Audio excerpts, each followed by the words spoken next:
تو کسی وقت برائی کو دور کرنے کا طریقہ، بہترین طریقہ محبت کا طریقہ ہوگا. کسی وقت یہ طریقہ غصے کا بھی ہو سکتا ہے، لڑائی جھگڑے سے بھی ہو سکتا ہے کہ اللہ کے لیے لڑنا پڑے، ہو سکتا ہے اللہ کے لیے بحث مباحثہ بھی کرنا پڑے، اور ہو سکتا ہے کسی وقت حکمت سے کام لینا پڑے. کسی وقت برائی کو دور کرنے کے لیے بہترین طریقہ جہاد بھی ہو سکتا ہے، کسی کو مال دینا بھی ہو سکتا ہے.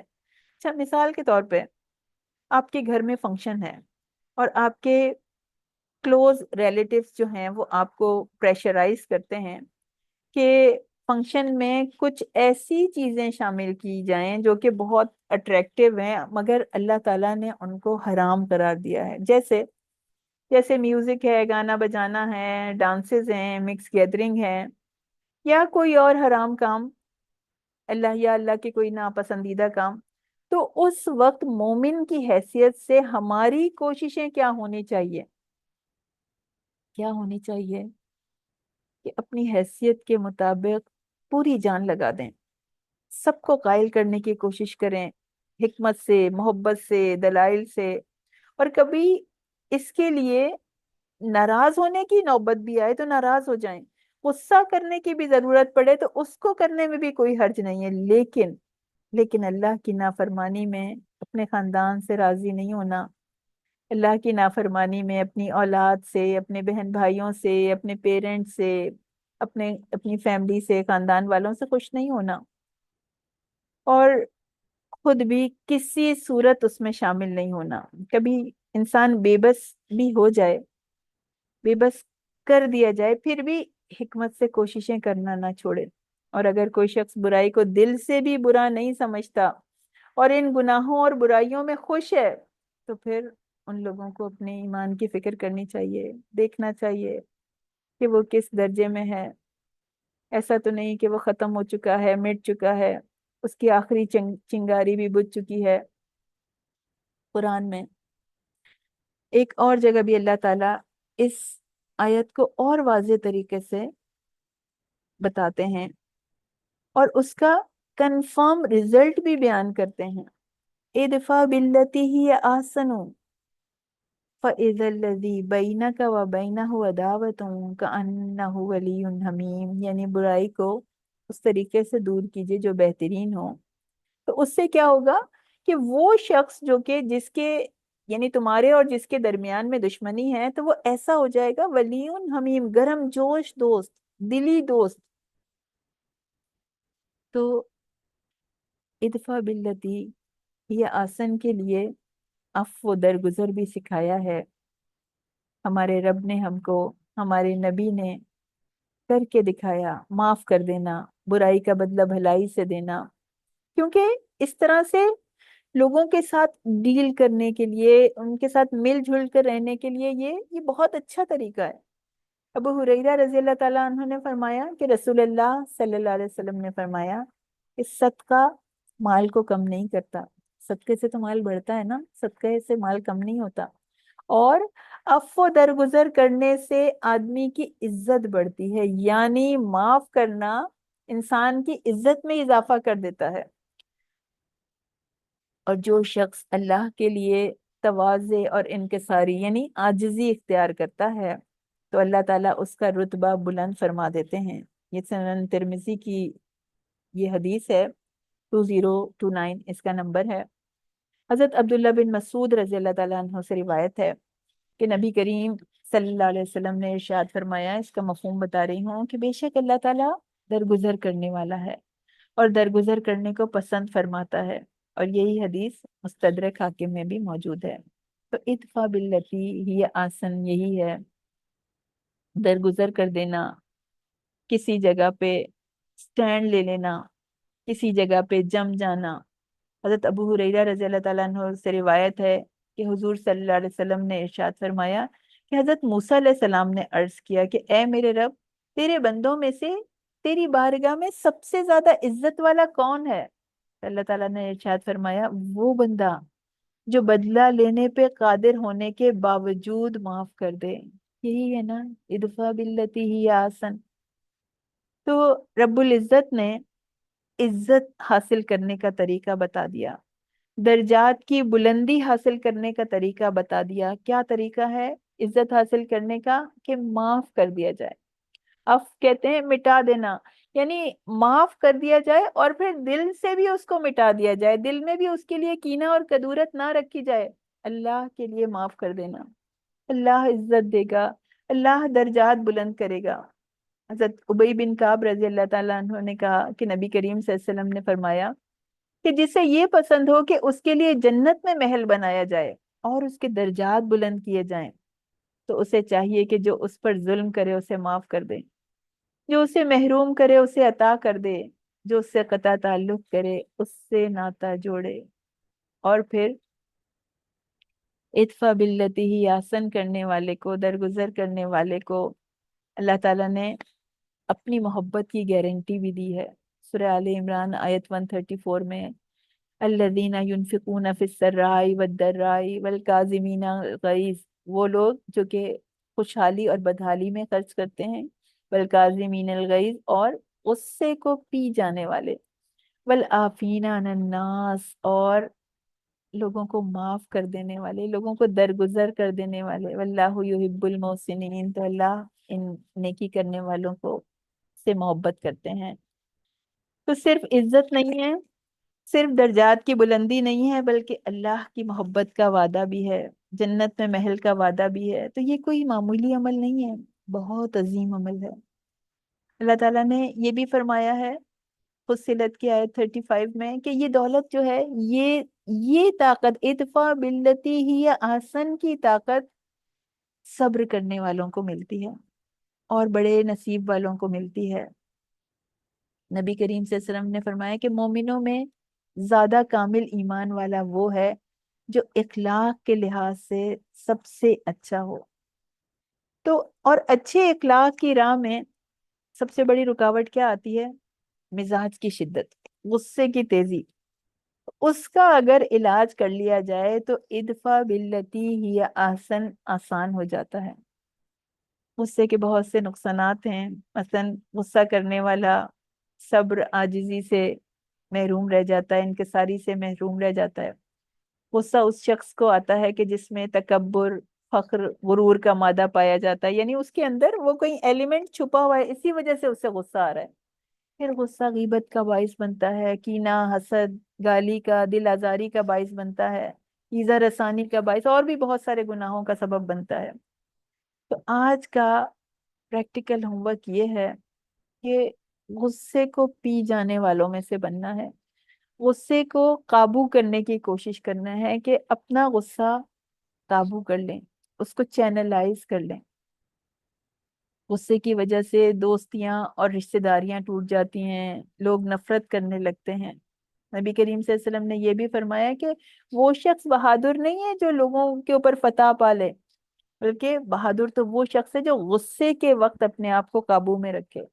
تو ہمیں اپنے غصے کو کنٹرول کرنا ہے. اور ادفع باللتی ہی احسن، اس سے گھروں میں رشتے بنانے کے لیے ادفع باللتی ہی احسن چاہیے ہے. یہ خاندان نبھانے کے لیے ادفع باللتی ہی احسن چاہیے ہے. ادفع باللتی ہی احسن بہن بھائیوں کے رشتے قائم رکھنے کے لیے چاہیے ہے، میاں بیوی کے رشتے کو مضبوط کرنے کے لیے چاہیے ہے. ایک دوسرے کو معاف نہیں کرتے، دلوں میں باتیں جمع کرتے رہتے ہیں ایک دوسرے کی، اور غصے میں جو منہ میں آیا کہتے چلے جانا. اپنے آپ کو روکنا ہے، ہر بات کو منہ سے نکالنے میں جلدی نہیں کرنی، کیونکہ کتنے ہی گھر جھوٹی اناؤں سے ٹوٹ جاتے ہیں، کتنے قطع تعلق ہو جاتے ہیں، کتنے رشتے دور ہو جاتے ہیں، کتنے دل ٹوٹ جاتے ہیں. کسی نے شیئر کیا کہ مجھے ادفع باللتی ہی احسن کے لیے کسی نے مجھے ایک بات سمجھائی تھی جس پر میں ہمیشہ اس کی شکر گزار رہوں گی. تو انہوں نے کہا تھا کہ جب تمہیں کسی کی کوئی بات بری لگے، کوئی بات ناگوار لگے، کسی کی کوئی بات تمہیں غصہ دلائے، تو تم فوری طور پہ ریئیکٹ نہ کرنا، اس وقت اس بات کا جواب نہ دینا، بلکہ اگلے دن سوچنا کہ اس ریئیکشن کے لیے، یعنی اس بات کے جواب کے لیے مجھے کیا کرنا چاہیے، مجھے کیا جواب دینا چاہیے. تو وہ کہتی ہیں کہ مجھے اس وقت یہ بات اتنی سمجھ میں تو نہیں آئی، لیکن میں نے اسے کرنے کا پکا ارادہ کر لیا، اسے ذہن میں بٹھا لیا۔ پھر پھر میں نے چیلنج بنا کر اس پر عمل کرنا شروع کر دیا، پلے سے باندھ لی میں نے یہ بات۔ تو کوئی بھی غصہ دلانے والی کوئی بات کرتا تو میں اس کے جواب میں خاموش ہو جاتی، فوراً جواب نہیں دیتی، بلکہ اگلے دن پہ چھوڑ دیتی، کیونکہ غصے میں انسان کا دماغ اور اس کے حواس کام نہیں کرتے۔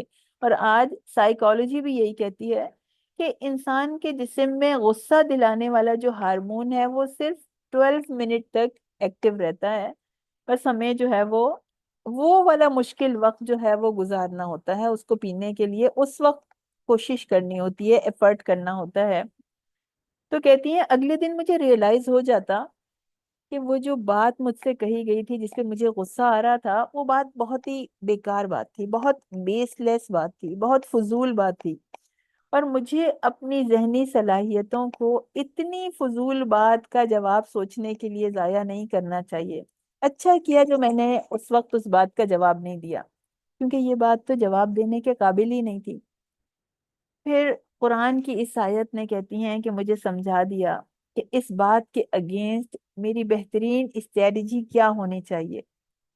غصے کے لمحے میں جب انسان خاموش رہتا ہے تو یہ خاموش رہنا اس کو بہت سی حکمتیں سکھا دیتا ہے، لوگوں کو پرکھنے کا گر سکھا دیتا ہے، ان سے اچھی طرح ڈیل کرنے کی تدبیر بتا دیتا ہے، اور اللہ کی دی ہوئی عزت، اللہ کی محبت وہ بہترین انعام ہے جس کے لیے دنیا کا انسان تھوڑا سا نقصان تو برداشت کر سکتا ہے، خوشی خوشی برداشت کر لے گا، کہ دنیا کے تھوڑے سے نقصان کے بدلے میں اللہ کی محبت مل جائے، اللہ کی عزت مل جائے، انسان کسی کو معاف کر دے اور اللہ تعالیٰ اس کو بلند مرتبے پہ فائز کر دے، بلند درجات دے دے۔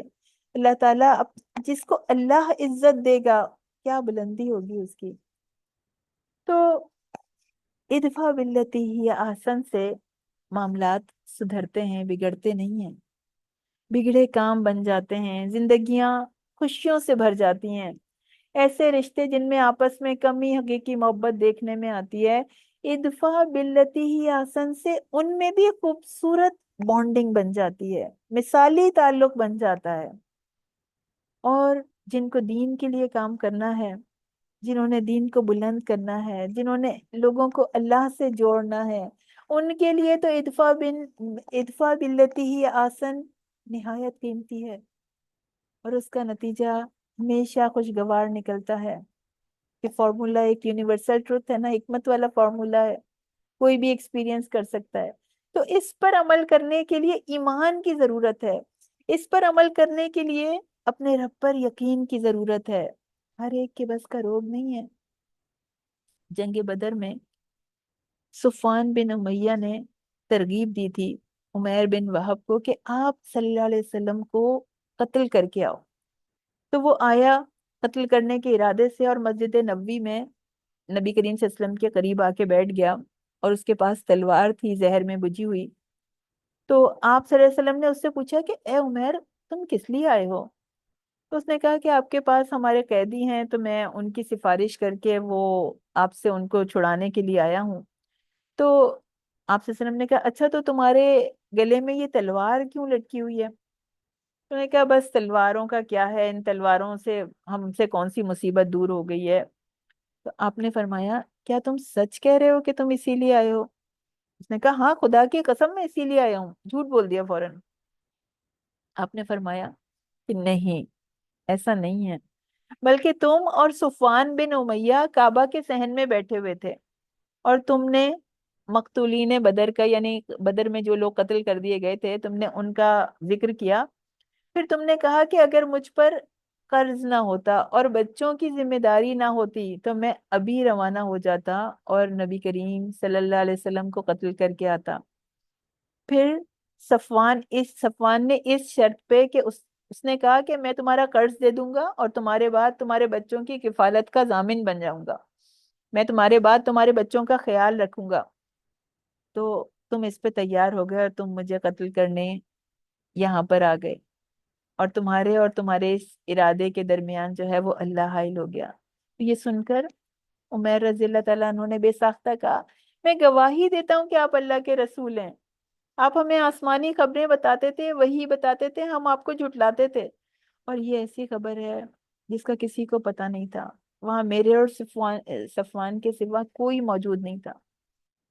تو وہ کہا، خدا کی قسم مجھے یقین ہے کہ آپ کو یہ بات صرف اللہ نے بتائی ہے، اللہ کا شکر ہے کہ جس نے مجھے اسلام کی ہدایت دی۔ تو کلمہ شہادت پڑھ لیا۔ تو نبی کریم صلی اللہ علیہ وسلم نے کہا کہ یہ تمہارا دینی بھائی ہے، اس کو قرآن کی تعلیم دو اور اس کے قیدی آزاد کر دو۔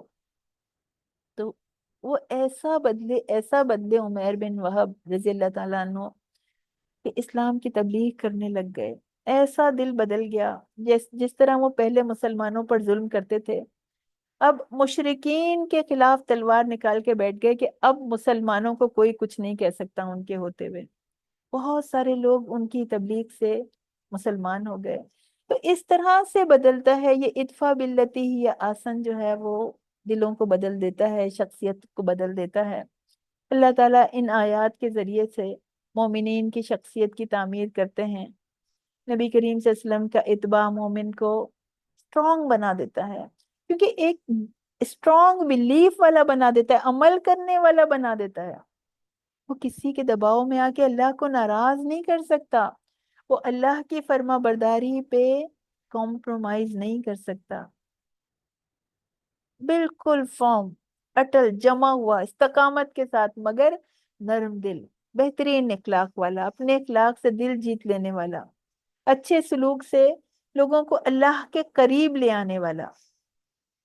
ایک اور حدیث آتی ہے کہ ابو احوص جشمی جو ہیں وہ اپنے والد سے روایت کرتے ہیں، کہتے ہیں کہ میں نے عرض کیا رسول اللہ صلی اللہ علیہ وسلم سے کہ اے اللہ کے رسول، مجھے بتائیے کہ اگر میں کسی شخص کے پاس جاؤں اور وہ میری ضیافت نہ کرے، یعنی اس نے میری کوئی خاطر تواضع نہیں کی، کوئی مجھے، یعنی جیسے اس نے مجھے پانی بھی نہیں پوچھا، اس نے نہ مجھے کچھ کھلایا پلایا، لیکن اس کے بعد جب وہ میرے پاس آئے تو کیا میں اس کی ضیافت کروں؟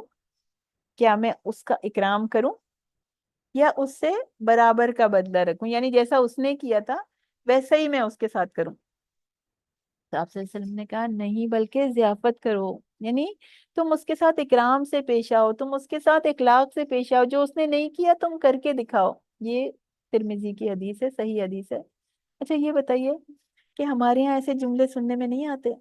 ہمارے یہاں کتنے لوگ دلوں میں ایسی باتیں لے کے بیٹھے ہوتے ہیں نا، کہ ہم گئے، ہم اتنی دور سے آئے اور ہم تو ایسے ایسے فلانی مبارکباد دینے کے لیے گئے تھے اور ہمیں کھانے تک کا نہیں پوچھا، ہمارا کوئی اکرام نہیں کیا، یا یہ کہ کھانا لائے بھی تو یہ ایسا اور ایسا کھانا ہمارے سامنے لا کے رکھ دیا، یا ایسی چیز کی تو بالکل، ایسی چیز نے تو ہماری بالکل انسلٹ ہی کر دی۔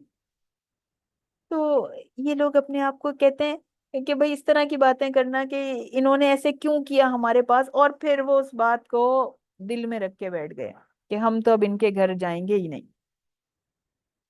تو کیا ہم کسی کی بد اخلاقی کا جواب بہترین اخلاق کے ذریعے نہیں دے سکتے؟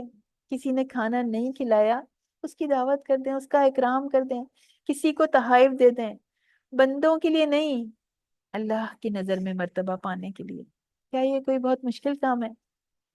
کیا جس کام کے لیے اللہ تعالیٰ ہمیں دنیا اور آخرت میں عزت دے رہے ہیں، بلند درجات کا وعدہ کر رہے ہیں، بدلے میں اپنی محبت دے رہے ہیں، تو اتنا سب کچھ پانے کے لیے تھوڑی سی ناگواری کو برداشت کر لینا، تھوڑا سا غصہ پی جانا، تھوڑا سا ضبط کر لینا، معاف کر دینا، کیا یہ کوئی بڑی بات ہے؟ اللہ تعالیٰ کہتے ہیں نحن عالم بما یصفون، جو یہ لوگ جو بدتمیزیاں کر رہے ہیں، جو ان کے طریقے ہیں، ہم ان سے اچھی طرح واقف ہیں۔ اللہ تعالیٰ ہر ایک کو اس کے عمل کے مطابق بدلہ دیتا ہے۔ جو دلوں میں کفر رکھتے ہیں، کینہ رکھتے ہیں، اللہ یا تو ان کے دل پگھلا دے گا، ان کو بدل دے گا، یا پھر ان سے خود بدلہ لے گا، خود نبٹ لے گا۔ اللہ ان کی نیتوں سے خوب واقف ہے، جو باتیں وہ بناتے ہیں اللہ اس کو خوب جانتے ہیں۔ نحن عالم بما یصفون، اللہ تعالیٰ کہہ رہے ہیں ایک ایک کی مکاری کا ہم ان کو مزہ چکھائیں گے، ایک ایک کی شرارت کا مزہ ہم انہیں چکھائیں گے، تم ان کے رویے سے افسردہ نہ ہو، تم ان کا معاملہ ہم پہ چھوڑ دو۔ وقل وقل ربی اعوذ بک من ہمازات الشیاطین، اور آپ کہہ دیجئے کہ اے میرے رب، میں شیطان کی اکساہٹوں سے تیری پناہ مانگتا ہوں۔ الحمز سے مراد شیطان کے وسوسے، اکساہٹیں جن کے ساتھ وہ غصے پر ابھارتا ہے، جن کے ساتھ وہ بہکاتا ہے، جن کے ساتھ وہ نیکی پہ جمنے نہیں دیتا، ڈسٹریکٹ کرتا ہے۔ شیطان کی تو انسان سے دشمنی حضرت آدم علیہ السلام کے وقت سے چلی آ رہی ہے۔ تو اللہ تعالیٰ نے اپنے بندوں کے ایمان کو ٹیسٹ کرنے کے لیے اور انہیں ایمان پر مضبوطی سے جمع دینے کے لیے شیطان کو انسان کے دل میں وسوسہ ڈالنے کی قوت دے دی، اور اس قوت کے بل پہ شیطان نے انسان کو بھٹکانے کے لیے بس اپنی ساری قوتیں، پوری فوجوں کی فوجیں لگا دیں اس نے، اور اللہ کو چیلنج کر دیا، چیلنج کر دیا کہ وہ انسان کو اللہ کا نافرمان بنا کے چھوڑے گا۔ تو اللہ تعالیٰ نے اپنے بندوں کو بتا دیا، سمجھا دیا کہ یہ ان کا کھلا دشمن ہے، عدو مبین ہے۔ سورہ اعراف آیت 27 آتی ہے، اے اولاد آدم دیکھو کہیں ایسا نہ ہو کہ شیطان تمہیں اس طرح بہکا دے جس طرح تمہارے ماں باپ کو بہکا کر جنت سے نکلوا دیا تھا۔ اس لیے کہ یہ شیطان اور اس کی فوجیں انسان کو وہاں سے دیکھتی ہیں جہاں سے تم اسے نہیں دیکھتے، یعنی ایسے ٹارگٹ پہ رکھے ہوتے ہیں یہ شیاطین انسانوں کو، ان کے انسانوں کے معاملے میں یہ اتنا الرٹ ہوتے ہیں، ایسا محسوس ہوتا ہے، ایسے تصور میں آتا ہے جیسے جیسے کوئی جو گن ہوتی ہے اس میں جو ایک ایک دوربین لگی ہوتی ہے اور اس میں ایک پلس کا نشان بنا ہوا ہوتا ہے، تو وہ رکھے بیٹھے ہوئے ہیں اور وہ اس سے ٹارگٹ کر رہے ہیں کہ بس کسی طرح سے میں ان کو پھنسا لوں، کسی طرح سے یہ انسان ہمارے قابو میں آ جائیں، ان کو کسی بھی طرح بھلا حاصل نہ ہو۔ یہ ان کی ٹیم، ان شیاطین کی ٹیم ہر وقت پلاننگ کرتی ہے، ٹیم ورک کے ساتھ یہ کام کرتے ہیں اور ایکسپرٹیز کے ساتھ کام کرتے ہیں۔ ڈفرینٹ فیلڈ میں بہکانے والوں کی ایکسپرٹیز انہیں حاصل ہے، وہ جس فیلڈ میں جو زیادہ مہارت رکھتا ہے اس کو اس فیلڈ میں بہکانے کی ذمہ داری دی جاتی ہے۔ ان کا بس نہیں چلتا کہ رحمان کے بندوں کو یہ کچا چبا جائیں۔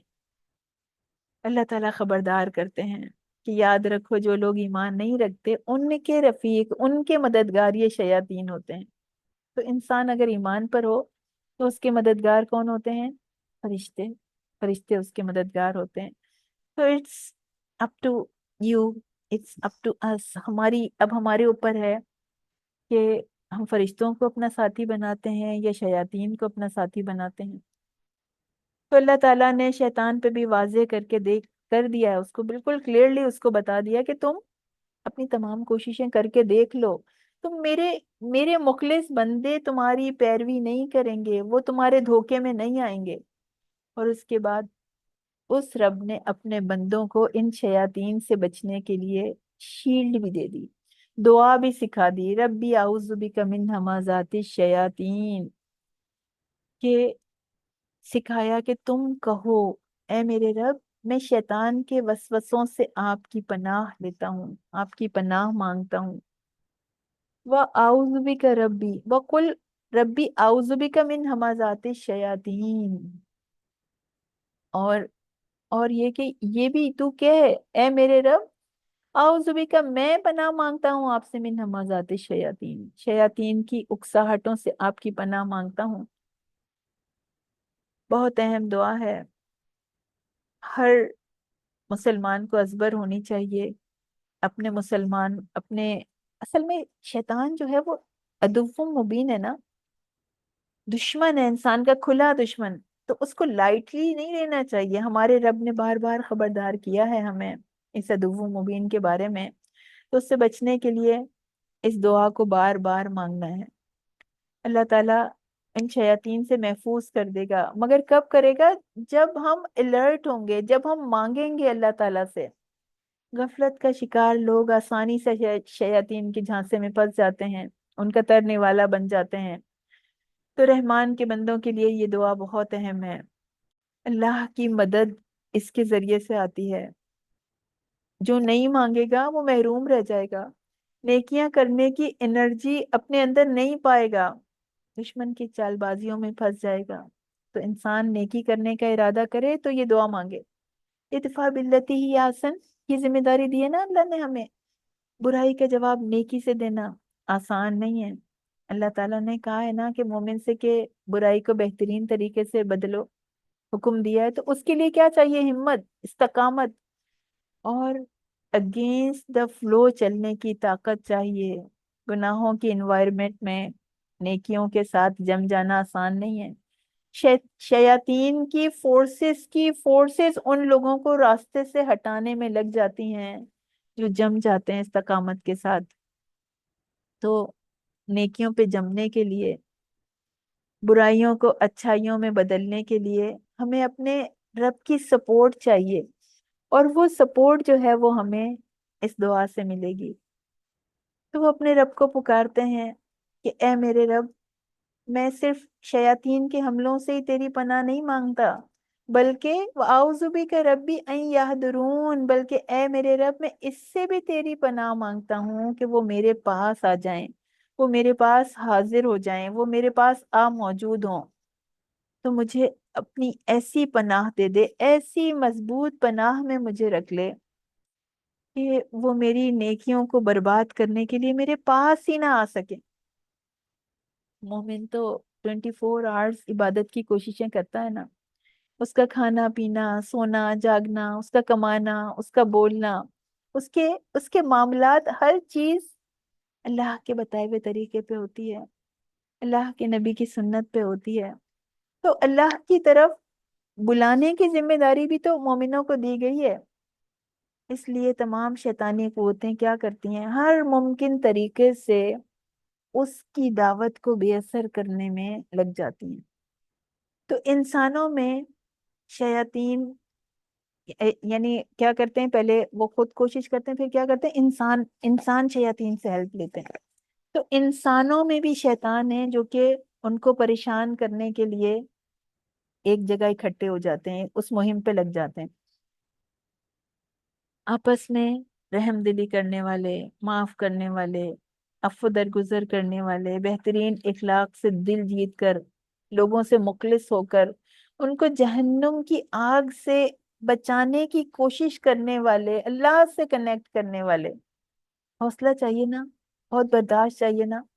تو اللہ تعالیٰ نے اتنا اہم کام دیا، اتنی بڑی ذمہ داری دی، تو اس کام میں پیش آنے والی مشکلات کو بھی دور کر دیا، رکاوٹوں کو بھی دور کرنے کا نسخہ بتا دیا، اللہ کی مدد پانے کا نسخہ بتا دیا، اللہ کی پناہ حاصل کرنے کا نسخہ بھی بتا دیا، تاکہ شیاطین اللہ تعالیٰ کی حفاظت کی وجہ سے دلوں کو اپنا نشانہ نہ بنا سکیں، دلوں کو کمزور نہ کر دیں، اپنے قابو میں نہ کر لیں۔ دل اللہ کی اطاعت کرے گا تو جسم بھی اللہ کی اطاعت کرے گا۔ شیطان وسوسہ اندازی کر کے انسان کے دل کو اللہ کے ذکر سے دور کر دیتے ہیں۔ حدیث میں آتا ہے کہ آپ صلی اللہ علیہ وسلم شیطان کے وسوسے سے اور دخل اندازی سے پناہ مانگا کرتے تھے۔ مسند امام احمد کی حدیث ہے، 3828 اس کا نمبر ہے۔ تو اللہ تعالیٰ کی پناہ میں آ جانے کے بعد شیاطین کے حملے کامیاب نہیں ہو سکتے۔ وہ دل جو اللہ کی یاد میں مصروف رہتے ہیں، شیطانی قوتیں ان پر اثر انداز نہیں ہوتی۔ تو ادفع باللتی ہی احسن کی صفت کو اپنا لیں گے اگر مسلمان، تو شیاطین کے تو سارے منصوبے خاک میں مل جائیں گے نا۔ تو اگر اللہ کی مدد نہ ہو، اگر اس کا سہارا نہ ہو، تو ان شیاطین سے بچنا آسان نہیں ہے۔ این یحضرونی، اصل میں این یحضرونی نون یہ زد نی اس کے بعد تھا، تو ان کے ساتھ یحضرونی کا نون گر جاتا ہے تو یا کو حذف کر کے نون کا کسرہ باقی رکھا گیا ہے متکلم کی میننگ دینے کے لیے۔ تو اللہ تعالیٰ اپنے مومن بندوں کی راہ میں پیش آنے والی ہر رکاوٹ، ہر مشکل، ہر پریشانی سے واقف ہے۔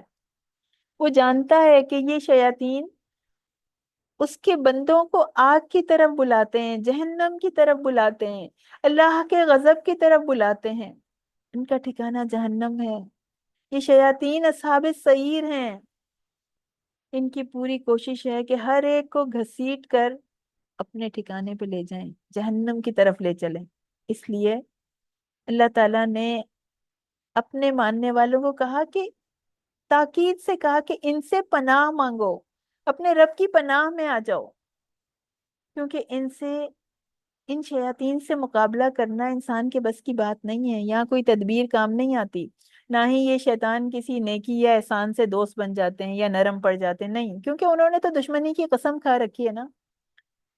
اس لیے اس بے پناہ قدرت رکھنے والے رب کی پناہ میں آ جانا چاہیے، اس رب کی جس کے قبضے میں کائنات کی ہر چیز ہے، نیک ہو یا بد ہو، ہر چیز، ہر ایک اس کے قابو میں ہے، ہر معاملہ اس کے ہاتھ میں ہے۔ اور برے لوگوں کی صحبت سے بچنے کے لیے بھی یہ دعا بہت کارگر ہے، کیونکہ یہ بھی تو شیاطین کے ساتھی ہوتے ہیں نا، برے لوگ بھی۔ اور غصے کی زیادتی شیطان کی شدت کی طرف سے ہوتی ہے، یہ بھی شیاطین اس میں بھی انوالو ہوتے ہیں۔ تو شیاطین کیا کرتے ہیں؟ اکسا کر غصہ دلاتے ہیں تاکہ غصے میں یہ اپنا مقصد بھول جائیں، یہ کچھ ایسا کر ڈالیں جس سے وہ اللہ کی مدد کھو دیں۔ تو اس آیت میں غصے سے بھی پناہ مانگی گئی ہے، یعنی ایسا غصہ جو انسان کو اللہ سے دور نہ کر دے۔ شیطان غصے کو بھڑکاتے ہیں، یہ آگ کی چنگاری ہے نا غصہ، جس سے شعلے بھڑکنے لگتے ہیں۔ تو اس کا واحد حل کیا ہے کہ اسے بجھا دیا جائے تاکہ شر اور فساد ختم ہو جائے۔ ایک صحابی نے رسول اللہ صلی اللہ علیہ وسلم سے کہا تھا کہ آپ مجھے کچھ نصیحت فرمائیے، تو آپ نے کہا تھا لا تغضب، غصہ نہ کیا کر، غضب نہ کیا کر۔ تو آپ نے کئی دفعہ یہ الفاظ فرمائے۔ تو وہ صحابی کہتے ہیں کہ میں نے دل میں غور کیا تو مجھے ایسا لگا کہ یہ غصہ جو ہے یہ تمام برائیوں کی جڑ ہے، انسان غصے کے ذریعے شیطان کے قابو میں چلا جاتا ہے۔ رسول اللہ صلی اللہ علیہ وسلم کے سامنے دو صحابیوں میں کچھ باتیں ہوئیں، تو ان میں سے ایک صاحب کو اتنا غصہ آیا کہ وہ ان کا چہرہ غصے سے لال ہو گیا اور رگیں پھول گئیں۔ تو حضرت صلی اللہ علیہ وسلم نے ان کی طرف آنکھ اٹھا کے دیکھا اور فرمایا کہ مجھے ایک ایسا کلمہ پتا ہے کہ اگر وہ اس کو کہہ لے تو اس کا غصہ جاتا رہے، اور وہ ہے اعوذ باللہ من الشیطان الرجیم، تاکہ وہ شیاطین کے قبضے سے نکل آئے۔ لوگوں نے ان سے کہا کہ تم سن نہیں رہے کہ نبی کریم صلی اللہ علیہ وسلم کیا فرما رہے ہیں؟ تو وہ کہنے لگا میں کوئی پاگل نہیں ہوں۔ مطلب اس نے اس بات کو لائٹلی لیا، اس نے اس بات کو نہیں سمجھا کہ میں پاگل نہیں ہوں جو مجھے یہ بتا رہے ہیں، میں غصے میں آیا ہوا ہوں، نہیں مانا وہ بات۔ تو ان شیاطین کے پاس آنے کی وجہ، ان شیاطین کے حاضر ہونے کی وجہ سے انسان غصے میں آ جاتا ہے یا کوئی ایسا کام کر بیٹھتا ہے جو اللہ کو پسند نہیں۔ تو این یحضرونی، یعنی میں پناہ مانگتا ہوں کہ شیطان میرے کاموں میں، میرے معاملات میں میرے ساتھ بھی آئے، اس چیز سے میں پناہ مانگتا ہوں۔ کیونکہ جب شیاطین انسان کے پاس حاضر ہوتے ہیں تو وہ شر اور گناہ کو دلوں میں انکلکیٹ کرنے کی ہر ممکن کوشش کرتے ہیں۔ حدیث میں آتا ہے کہ ایک صحابی تھے حضرت خالد، وہ رات کو جاگتے رہتے تھے، انہیں رات کو نیند نہیں آتی تھی، بے خوابی کی شکایت تھی۔ نبی کریم صلی اللہ علیہ وسلم نے فرمایا کہ جب تم سونے کا ارادہ کرو تو یہ دعا کر لیا کرو اور ان کے ذریعے سے اپنے رب سے پناہ مانگا کرو، اعوذ بکلمات اللہ التامات من غضبہ و عقابہ ومن شر عبادہ ومن ہمازات الشیاطین وان یحضرون۔ جامع ترمذی کی یہ حدیث ہے کہ میں اللہ کی پناہ چاہتا ہوں اللہ کے کامل کلمات کے ذریعے سے، اس کے غضب سے، اس کے عذاب سے، اس کے بندوں کے شر سے، اور شیاطین کے وسوسوں سے، اور اس بات سے بھی کہ وہ میرے پاس آئیں۔ تو حدیث میں آتا ہے کہ یہ دعا اگر کوئی نیند میں گھبرا کر اٹھے تو اس کو بھی فائدہ دے گی، وہ ان کلمات کو پڑھ لے گا تو شیاطین اس سے کوئی نقصان نہیں پہنچا سکیں گے۔ حضرت عبداللہ بن عمر رضی اللہ تعالیٰ عنہ اپنے سارے بچوں کو یہ کلمات سکھایا کرتے تھے، اور سوتے وقت یہ دعا پڑھنے کا حکم دیا کرتے تھے۔ رسول اللہ صلی اللہ علیہ وسلم نے بتایا کہ شیطان تم میں سے ہر شخص کے پاس ہر کام میں موجود ہوتا ہے، حتیٰ کہ کھانے کے وقت بھی حاضر ہوتا ہے۔ تو جب کسی کے ہاتھ سے لقمہ گر جائے تو وہ اس سے مٹی وغیرہ جھاڑ دے اور پھر اسے کھا لے، اسے شیطان کے لیے نہ چھوڑے۔ اور جب کھانے سے فارغ ہو تو اپنی انگلیاں چاٹ لے، کیونکہ اسے معلوم نہیں ہے کہ یعنی اس کی کس کھانے میں برکت تھی۔ صحیح مسلم کی یہ حدیث ہے۔ پھر اللہ تعالیٰ نے قرآن مجید پڑھتے وقت بھی شیطان سے پناہ مانگنے کا حکم دیا، اور موت کے وقت بھی رسول اللہ صلی اللہ علیہ وسلم نے موت کے وقت بھی شیطان کی گمراہی سے بچنے کی دعا سکھائی ہے۔ ابو داود کی حدیث ہے کہ وَأَعُوذُ بِكَ مِنْ أَنْ يَتَخَبَّطَنِي الشَّيَاطِينَ عِنْدَ الْمَوْتِ، کہ میں اس بات سے تیری پناہ مانگتا ہوں کہ شیطان مجھے موت کے وقت خپتی کر دے، پاگل بنا دے، میرے سوچنے سمجھنے کی صلاحیتوں پر اثر انداز ہو جائے، کہیں میری زبان سے اس وقت کوئی غلط کلمہ نہ نکل جائے۔ بڑی تکلیف کا عالم ہوتا ہے نا، تو ایسا نہ ہو کہ کوئی غلط بات میرے منہ سے نکل جائے۔ تو کسی خاص وقت میں نہیں بلکہ ہر وقت، واعوذ بک ربی ان یحضرون، تیری پناہ چاہتا ہوں کہ کسی وقت بھی وہ میرے پاس نہ آئے، کسی وقت بھی وہ میرے پاس حاضر نہ ہو۔ چنانچہ نبی کریم صلی اللہ علیہ وسلم تمام کاموں کو شروع کرنے کے لیے کہتے تھے کہ اللہ کے نام سے شروع کرو، کیونکہ اللہ کا نام لینے سے شیطان بھاگ جاتا ہے۔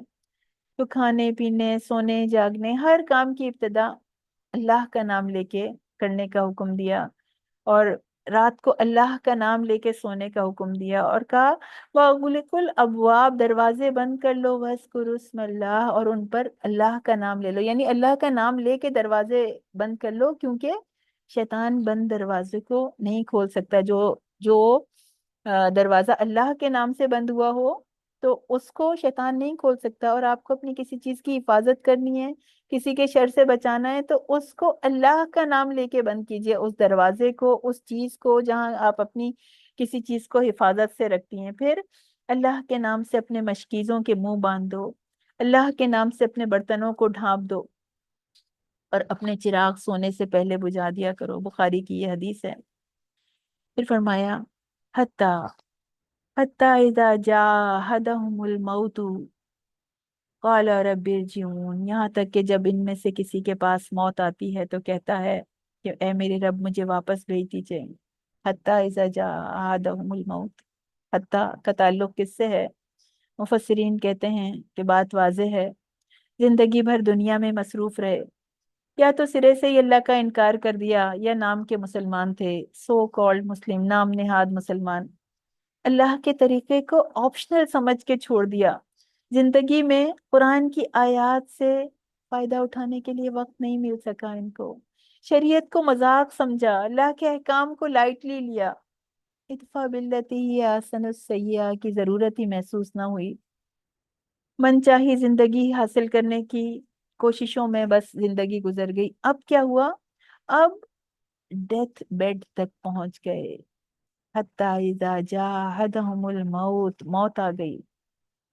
سورہ سجدہ کی آیت ہے کہ آپ بتا دیجئے کہ اللہ تمہیں وفات دیتا ہے، بتا دیجئے یتوفاکم ملک الموت، تمہیں وفات دیتا ہے موت کا فرشتہ، یعنی اللہ کے حکم سے موت کا فرشتہ تمہیں وفات دیتا ہے جو تم پہ مقرر ہے، پھر تم اپنے رب کی طرف واپس آؤ گے۔ ملک الموت کا نام حضرت اسرائیل علیہ السلام ہے، وہ اللہ کی طرف سے روحیں قبض کرنے پر مقرر ہیں، اپنے کام میں کچھ بھی غفلت نہیں کرتے، جس کی موت کا وقت آ جاتا ہے تو وہ اس کے لیے ایک لمحے کی بھی تاخیر نہیں کی جاتی، اور وہ اپنے بندوں پہ غالب ہے، وہ تم پر نگہبان بھیجتا ہے۔ سورہ الانعام کی آیت ہے 61 62، یہاں تک کہ تم میں سے کسی کی موت آتی ہے اور ہمارے بھیجے ہوئے فرشتے اس کی روح قبض کر لیتے ہیں، اور وہ کوئی کوتاہی نہیں کرتے، پھر تم پلٹائے جاتے ہو اللہ کی طرف جو تمہارا حقیقی مالک ہے۔ سن لو کہ حکم اسی کا ہے، اور وہ بہت جلد حساب لینے والا ہے۔ تو انسان کو تو دونوں چیزوں کی آزادی دی گئی نا، کہ وہ اطاعت کرے یا نافرمانی کرے، مرضی ہے جو اس کے اوپر چھوڑ دیا گیا، اس کی ول پہ چھوڑ دیا گیا۔ لیکن اگر عقل سے کام لے تو اطاعت پہ آنا کچھ مشکل نہیں ہے۔ اب موت آ گئی، اذا جاء احدهم الموت، موت کا وہ لمحہ آن پہنچا جس سے زندگی بھر بھاگتے رہے، اور اس وقت کو، ان لمحات کو ہم میں سے ہر ایک نے فیس کرنا ہے۔ اس مشکل سے ہم سب نے گزرنا ہے، بہت سخت مرحلہ ہے۔ آج اگر ہم اس کو ویژولائز کر لیں، آج اگر ہم اس کی تیاری کر لیں، آج ہم اپنے اعمال کی اصلاح کر لیں، تو وہ وقت آسان ہو جائے گا۔ نزا کی تکلیف بڑی سخت تکلیف ہے۔ امام غزالی فرماتے ہیں کہ نزا اس تکلیف کا نام ہے جو روح پر اترتی ہے اور تمام اعضاء کو گھیر لیتی ہے، حتیٰ کہ بدن میں روح کے جتنے اجزاء ہیں ان سب کو درد فیل ہوتا ہے، حتیٰ کہ سر کی چوٹی سے قدم تک ہر جگہ سے روح کو نکالا جاتا ہے۔ تمام اعضاء کو سے روح نکالی جاتی ہے، ہر رگ سے، ہر پٹھے سے، بدن کے ہر حصے سے، ہر چوٹ، ہر بال کی جڑ اور کھال کے نیچے سے، حتیٰ کہ سر کی چوٹی سے قدم تک ہر جگہ سے روح کو نکالا جاتا ہے۔ اس لیے تم اس کے کرب کا، اس کی تکلیف کا حال نہ پوچھو، تاکہ بزرگوں نے فرمایا ہے کہ موت تلوار کی مار، آرے کی آرے کے چیر دینے سے زیادہ، قینچی کے کاٹ دینے سے زیادہ سخت ہے۔ کیونکہ بدن کو تلوار سے کاٹا جائے تو صرف اس لیے تکلیف ہوتی ہے کہ بدن کا روح سے تعلق ہے، تو جب روح ہی کو تکلیف پہنچے، جب روح ہی کو صدمہ پہنچے تو تکلیف کا کیا عالم ہوگا۔ اور جب کسی شخص کو مارا جاتا ہے تو وہ مدد بھی مانگ سکتا ہے، چیخ بھی سکتا ہے، کیونکہ اس کے دل اور زبان میں طاقت ہوتی ہے، لیکن جو مرنے والا ہوتا ہے اس کی آواز، چیخ و پکار سخت تکلیف کی وجہ سے ختم ہو جاتی ہے، کیونکہ روح نکلنے کے وقت بے انتہا تکلیف ہوتی ہے، یہ دل پر سوار ہو کے پوری قوت ختم کر دیتی ہے، مرنے والے کے اعضاء کمزور پڑ جاتے ہیں، اس میں مدد مانگنے کی طاقت بھی باقی نہیں رہتی۔ ہم سب کو اس سے گزرنا ہے، اللہ تعالیٰ یہ وقت ہم سب پہ آسان کر دے۔ یہ تکلیف عقل کو ڈھانپ لیتی ہے، آسان خطا کر دیتی ہے، زبان کو بولنے سے روک دیتی ہے۔ موت کے وقت انسان چاہتا ہے کہ روئے، چلائے، مدد مانگے، لیکن وہ ایسا نہیں کر سکتا، اور کچھ قوت باقی رہتی ہے تو اتنی کہ روح نکلنے کے وقت اس کے حلق اور سینے سے غرغر کی آواز سنائی دیتی ہے، اس کا رنگ بدل کے مٹیالہ ہو جاتا ہے، گویا جس مٹی سے وہ نکلا تھا اب اسی مٹی کی فطرت پہ جا رہا ہے، اس کی رگیں کھینچ لی جاتی ہیں، آنکھوں کے ڈھیلے پلکوں کی طرف اٹھ جاتے ہیں، ہونٹ سکڑ جاتے ہیں، زبان اپنی جڑ کی طرف کھنچ جاتی ہے، انگلیاں سبز ہو جاتی ہیں، ٹھنڈی پڑ جاتی ہیں۔ تو ایسے بدن کا حال نہ پوچھو جس کی ہر رگ سے روح کھینچی جاتی ہے، ایک ایک رگ سے کھینچی جانے سے یعنی انسان کو تکلیف ہوتی ہے، تو ہر رگ سے کھینچنے میں کتنی تکلیف ہوگی۔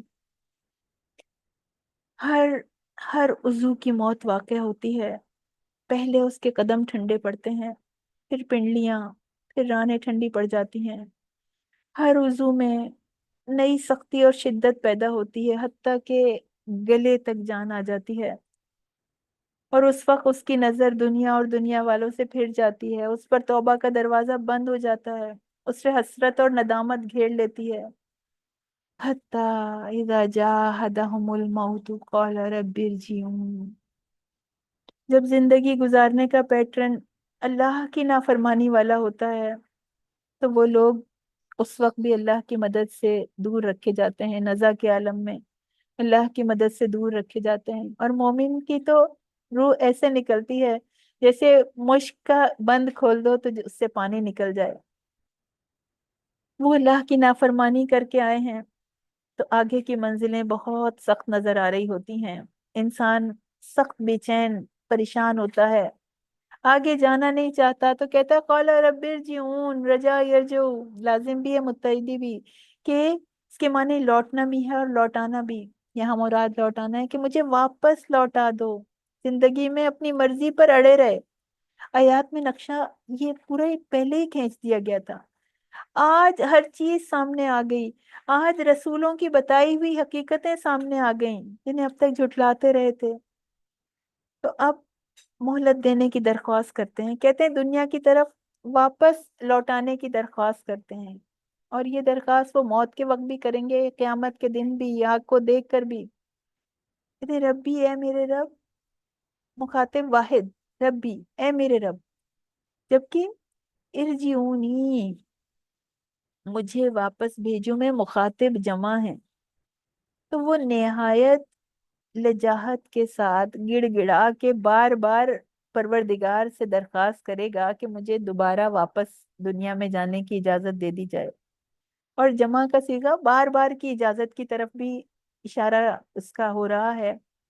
بعض مفسرین کہتے ہیں کہ وہ نہایت عجز کے ساتھ، عاجزی کے ساتھ جو درخواست کر رہا ہے تو وہ تعظیم کے لیے اللہ کو جمع کے صیغے میں مخاطب کر رہا ہے. جیسا کہ ڈفرینٹ لینگویجز میں یہ انداز معروف ہوتا ہے.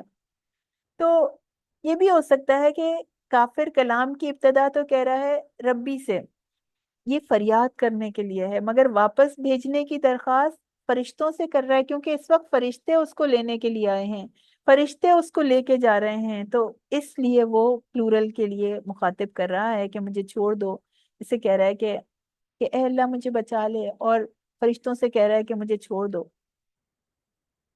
تو چھوڑنے کا کہہ رہا ہے لعلی اعمل صالحا، تاکہ میں جو کچھ چھوڑ آیا ہوں، فیما ترکت کلا، تو میں کوئی اس میں نیک عمل کر لوں. تو وہ وقت دور نہیں ہے جب موت حملہ آور ہونے والی ہے، جب ان کے جسم میں، ہم سب کے جسم میں موت پنجے گاڑ دے گی. نزع کی حالت میں غیب کے پردے ہٹا لیے جاتے ہیں، فرشتے استقبال کے لیے نظر آنے لگتے ہیں. تو وہ چیخ اٹھیں گے کہ الہی ہم پر رحم کر دے، ہمیں واپس اس دنیا میں بھیج دے جہاں سے ہم آئے ہیں. تو دنیا میں اللہ کی اطاعت کی طرف بلایا جاتا تھا تو یہ مذاق سمجھتے تھے. اپنے انجام کو دیکھ کر اس وقت اللہ سے گڑ گڑائیں گے، انہیں پتہ چل جائے گا آگے ان کے ساتھ کیا ہونے والا ہے. لیکن اب پچھتانے کا کوئی فائدہ نہیں ہے، اب ندامت کا کوئی فائدہ نہیں ہے. اللہ تعالیٰ سے درخواست کرتے رہیں گے بار بار کہ انہیں زندگی کی مہلت دی جائے تاکہ وہ اس کی تلافی کر لیں. سورہ منافقون میں آتا ہے کہ جو کچھ ہم نے تمہیں دے رکھا ہے اس میں سے خرچ کرو، اس سے پہلے کہ تم میں سے کسی کی موت آ جائے تو وہ کہے کہ کیوں نہ میری موت میں اور دیر کر دی، کیوں نہ اس کو مؤخر کر دیا کہ کچھ اور مدت تک، تاکہ میں صدقہ کرتا اور میں نیک لوگوں میں سے ہو جاتا. تو آج ندامت سے کوئی فرق نہیں پڑے گا، آج شرمندگی سے کوئی فرق نہیں پڑے گا. اور نبی کریم صلی اللہ علیہ وسلم نے فرمایا کہ جو اللہ سے ملاقات کو پسند کرتا ہے اللہ بھی اس سے ملاقات کرنے کو پسند کرتے ہیں، اور جو اللہ کی ملاقات کو ناپسند کرتا ہے تو اللہ بھی اس سے ملاقات کو ناپسند فرماتے ہیں. تو حضرت عائشہ نے کہا تھا کہ یا رسول اللہ، اللہ تعالیٰ سے ملاقات کا مطلب تو موت کو قبول کرنا ہے، اور ہم لوگ تو موت کو پسند نہیں کرتے. حضور صلی اللہ علیہ وسلم نے فرمایا تھا اس کا یہ مطلب نہیں ہے، بلکہ اس کا یہ مطلب ہے کہ جب مومن کو موت آتی ہے تو اسے بشارتیں دی جاتی ہیں کہ اللہ تعالیٰ تجھ سے راضی ہو گیا اور تیری عزت افزائی ہونے والی ہے. تو وہ یہ خوشخبری سن کر اپنے رب سے ملنے کی آرزو کرتا ہے اور اللہ تعالیٰ اس کی آرزو کو پورا کرتے ہیں. اور کافر کو عذاب کی خبر دی جاتی ہے تو وہ عذاب کی خبر سن کے بار بار پناہ مانگتا ہے. تو موت کا ایک جھونکا ساری اکڑ فوں نکال دیتا ہے. وَمِن وَرَائِهِمْ بَرْزَخٌ إِلَىٰ يَوْمِ يُبْعَثُونَ، ورا کا مطلب آگے بھی ہے اور پیچھے بھی ہے. یہاں دونوں معنی مراد ہیں. آگے ایک اور عالم برزخ آ رہا ہے جسے قبر کی زندگی کہا جاتا ہے، جہاں پہنچ کر دنیا والوں سے پردہ ہو جاتا ہے اور آخرت بھی سامنے نہیں آتی. تو اب تمہارے سامنے برزخ ہے، یہ اس وقت تک حائل رہے گا جب تک قیامت کا سور نہیں پھونکا جاتا، جب تک انسانوں کو زندہ کر کے نہیں اٹھایا جاتا. برزخ ہے، اوٹ ہے، رکاوٹ، پردے پر بولا جاتا ہے. تو موت سے لے کے آخرت تک کا وہ پیریڈ ہڈن ہے. اور مرنے والے کافر تمنا کرتے ہیں کہ واپس جانے کا. تو اس آیت میں بھی یہ بھی بتایا جا رہا ہے کہ انہیں وہاں جانے کا کوئی موقع نہیں دیا جائے گا، کسی کو اللہ اس کی اجازت نہیں دیں گے۔ اور یہ جو برزخ ہے، یہ انتظار کا وہ پیریڈ ہے جو دنیا کے سفر سے آخرت کی منزل تک حائل ہے۔ وَمِن وَرَائِهِمْ بَرْزَخٌ۔ قتادہ رحمت اللہ علیہ نے اس آیت کے بارے میں کہا کہ آدمی کو چاہیے کہ اپنے آپ کو اس مرنے والے کی جگہ پہ رکھ کے سوچے، اور ہمیں جانا تو ہے نا، ہمیں مرنا تو ہے نا، ہمیں عالم نزا سے گزرنا تو ہے نا، تو اس کی جگہ پہ پہنچے، جس کو موت آ گئی ہے اس کی جگہ اپنے آپ کو رکھے۔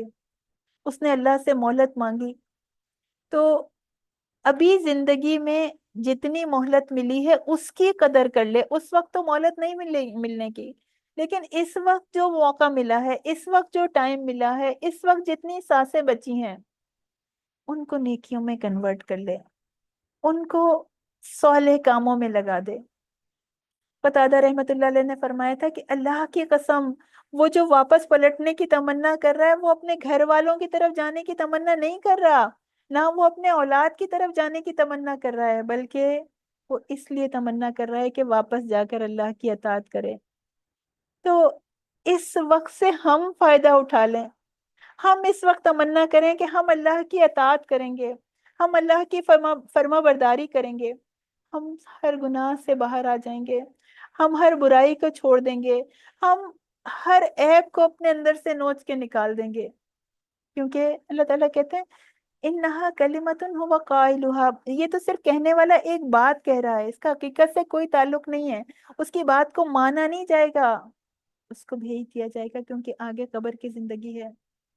کافر کے لیے آخرت کا عذاب قبر سے ہی شروع ہو جاتا ہے، اور مومن کو، اہل ایمان کو راحت اور نعمت ملتی ہے اس زندگی میں۔ دونوں کا احادیث میں ذکر آتا ہے اور آیات میں بھی۔ اللہ تعالیٰ ہمیں یقین کرنے والوں میں سے بنا دے، اللہ تعالیٰ ہمیں عمل کرنے والوں میں سے بنا دے۔ ربنا تقبل منا انک انت السمیع العلیم وتب علینا انک انت التواب الرحیم۔ اے ہمارے رب، اے ہمارے مالک، اے غفور الرحیم رب، ہمیں ان لوگوں میں سے کر دیجئے جو برائی کا بدلہ بھلائی سے دیتے ہیں۔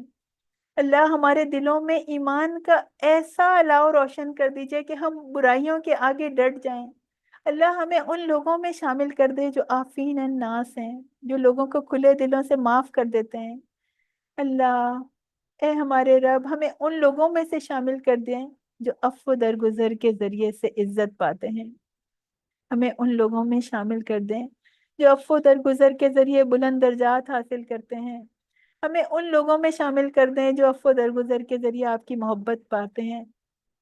اے ہمارے مالک، اے ہمارے رب، اے غفار، ہمارے لیے نزا کے عالم کو آسان بنا دیجئے۔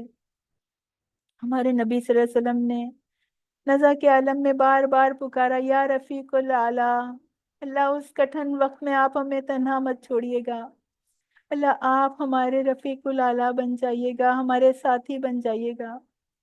یا اللہ، جب ہم پر نزا کی کیفیت طاری ہو تو ہمارے منہ سے کلمہ شہادت لا الہ الا اللہ جاری کرا دیجیے گا۔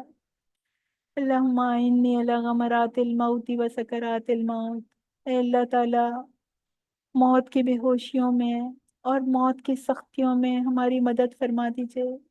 یا اللہ، ہمیں قبر کی وحشت سے مانوس کر دیجیے۔ اے اللہ، برزخ کو، قبر کو جنت کے باغوں میں سے کر دیجیے۔ یا اللہ، اس عالم کو ہمارے لیے اچھا کر دیجیے۔ یا اللہ، سبحان ربک رب العزت عما یصفون وسلام علی المرسلین والحمد للہ رب العالمین۔ السلام علیکم ورحمۃ اللہ وبرکاتہ۔